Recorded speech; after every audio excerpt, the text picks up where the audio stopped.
भस्मासुर नामक राक्षस दुनिया का सबसे ताकतवर असुर बनना चाहता था। एक बार जब भस्मासुर की भेंट नारद मुनि से हुई, तब उसने नारद मुनि से पूछा, देवर्षि नारद, मैं पृथ्वी का सबसे शक्तिशाली प्राणी बनकर सभी पर शासन करना चाहता हूँ। आप बताइए, इसके लिए मैं किस देवता को प्रसन्न करूँ कि मुझे इच्छित वर की प्राप्ति हो? नारायण नारायण, इच्छित वरदान की प्राप्ति के लिए तो भगवान भोलेनाथ की कड़ी तपस्या करनी होगी। भगवान शिव को प्रसन्न करना बेहद आसान है। अगर कोई सच्चे मन और श्रद्धा के साथ उन्हें याद करता है तो वो बड़ी आसानी से उसे अपना बना लेते हैं और उसकी हर इच्छा को पूरा करते हैं। इसलिए भस्मासुर, तुम उनकी तपस्या करो तो अवश्य ही इच्छित वरदान प्राप्त कर सकते हो।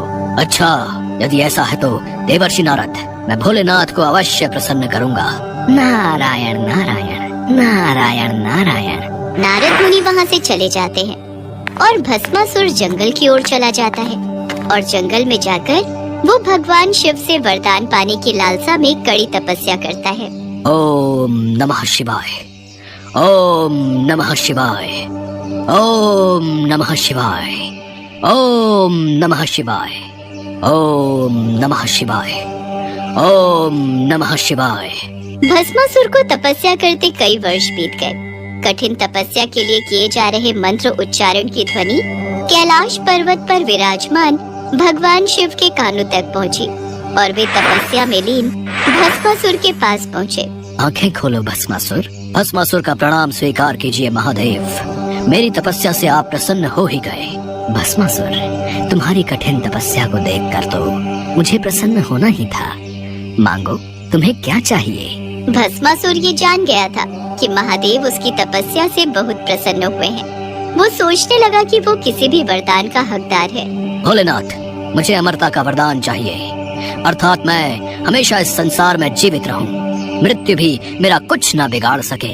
भस्मासुर, ये वरदान मैं तुम्हें नहीं दे सकता, क्योंकि ये पूरी तरह से प्रकृति के नियम के खिलाफ है। जिसने भी इस संसार में जन्म लिया है, एक न एक दिन उसकी मृत्यु निश्चित ही है। यदि आप मुझे अमरता का वरदान नहीं दे सकते तो मुझे ये वरदान दीजिए महादेव कि मैं जिस किसी के सिर पर अपना हाथ रखूं वो भस्म हो जाए। ठीक है भस्मासुर, मैं तुम्हें ये वरदान देता हूँ कि तुम जिस किसी के भी सर पर हाथ रखोगे वो भस्म हो जाएगा। भगवान शिव ने भस्मासुर को जो वरदान दिया वो उनके लिए स्वयं आफत बन गया। भोलेनाथ, आप कितने भोले हो। आपने ये वरदान देकर मुझे संसार में सबसे शक्तिशाली बना दिया। अब मैं किसी को भी भस्म कर सकता हूँ। क्यों ना सबसे पहले मैं आपको ही अपना शिकार बनाऊं। आपको भस्म करके मैं कैलाश पर राज्य करूंगा। भस्मासुर, रुको। लगता है वरदान मिलने से तुम्हें अहंकार हो गया है, इसलिए तुम्हारी बुद्धि फिर गई है। शिव जी अपने द्वारा दिए गए वरदान को वापस नहीं ले सकते थे। उन्होंने वहाँ से भागने में ही अपनी भलाई समझी, क्योंकि भस्मासुर तो मंद बुद्धि था। वो उस समय पागलों की अवस्था में कुछ भी अनहोनी कर सकता था। अब भगवान शिव पूरी तरह से फंस चुके थे। रुकिए महादेव, मुझे इस वरदान को सिद्ध तो करने दीजिए। रुकिए महादेव, रुकिए। अब मैं क्या करूं? भगवान शिव इसी असमंजस में थे कि वो इस समय किस तरह भस्मासुर से छुटकारा पा सकते हैं। तभी उन्हें भगवान विष्णु का ध्यान आया। वे भगवान विष्णु का स्मरण करने लगे। हे विष्णुदेव, मेरी रक्षा कीजिए। इस भस्मासुर से मुझे बचाइए। मैं संकट में हूँ। चिंता मत कीजिए महादेव, आपको कुछ नहीं होगा। आप इसी गुफा में रहिएगा। मैं भस्मासुर को आप तक नहीं पहुँचने दूंगा। भगवान शिव को आश्वासन देकर भगवान विष्णु भस्मासुर का रास्ता रोकने चले गए। भस्मासुर शिव जी को ढूंढ रहा था कि उसकी नजर एक बेहद खूबसूरत स्त्री पर पड़ी, जिसे देखकर भस्मासुर अपनी सुध-बुध खो बैठा। वो ये भी भूल गया कि वो शिव जी की तलाश में था। स्त्री, वो भी वन में अकेली, कितनी आकर्षक सुंदरी है ये। इससे पहले इतनी आकर्षक सुंदरी मैंने कभी नहीं देखी। सुनो, तुम्हारा नाम क्या है सुंदरी? मेरा नाम मोहिनी है। तुम्हारी सुंदरता को देखकर मैं मोहित हो गया हूँ। मोहिनी, अति सुंदर नाम।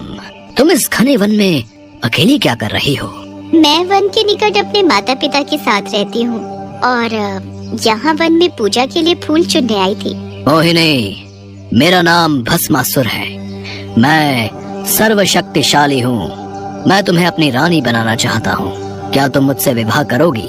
भस्मासुर की बात सुनकर मोहिनी हंस पड़ी। उसने भस्मासुर से कहा,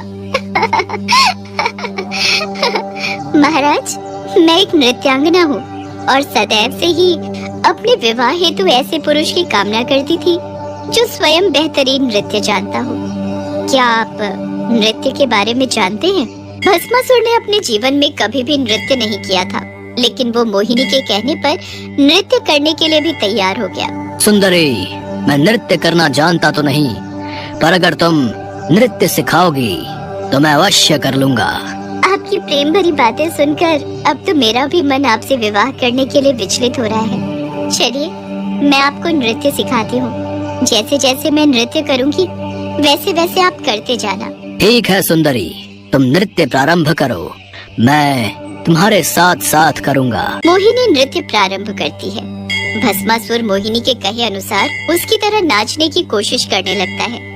मोहिनी अपना हाथ जब कमर पर रखती तो भस्मासुर भी अपना हाथ कमर पर रख लेता। मोहिनी अपने हाथों से मुद्राएं बनाती तो भस्मासुर भी हस्त मुद्राएं बनाने की कोशिश करता।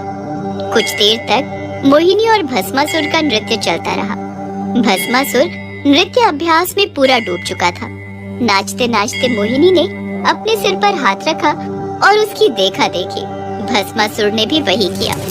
भस्मासुर ये भूल गया कि स्वयं अपने सिर पर हाथ रखने से वो भी भस्म हो सकता है। स्त्री के प्रेम में आकर वो शिव का वरदान भूल गया, जो उसके लिए श्राप साबित हुआ। भस्मासुर का संहार करने के लिए स्वयं भगवान विष्णु ने मोहिनी अवतार धारण किया था। भगवान विष्णु फिर से अपने रूप में आ जाते हैं। भगवान शिव उनके समक्ष आते हैं। बचाओ, बचाओ! भस्मासुर, तुमने मेरे द्वारा दिए वरदान का दुरुपयोग किया, इसी कारण तुम्हारी ये दशा हुई। महादेव, आपका दिया वरदान सत्कर्म करने वाले लोगों के लिए तो फलदायी होता है, पर वरदान का दुरुपयोग करने वाले पापियों के लिए कभी फलदायी नहीं होता। आप भोला भंडारी हो भोलेनाथ, इसलिए आपके भोलेपन का फायदा जब भस्मासुर जैसे पापी और दुराचारी राक्षस उठाने लगे तो उनको ऐसा ही दंड भुगतना पड़ता है। भस्मासुर को उसके पाप का दंड मिल गया, जिसके पश्चात भगवान शिव और भगवान विष्णु वहाँ से अंतर ध्यान हो गए।